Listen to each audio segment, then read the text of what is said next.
Some videos claim that rubbing mustard oil on cauliflower and heating it will force out insects and dirt from inside. But here's the important clarification. Insects inside cauliflower usually come from how it's grown, not something that can be pulled out with oil and heat. Applying mustard oil and heating the vegetable does not guarantee it removes insects or makes it safer to eat.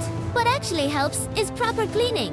Soaking cauliflower in salt water or vinegar water for a short time, then rinsing it thoroughly under running water. These methods are commonly recommended for removing surface dirt and small insects safely and effectively.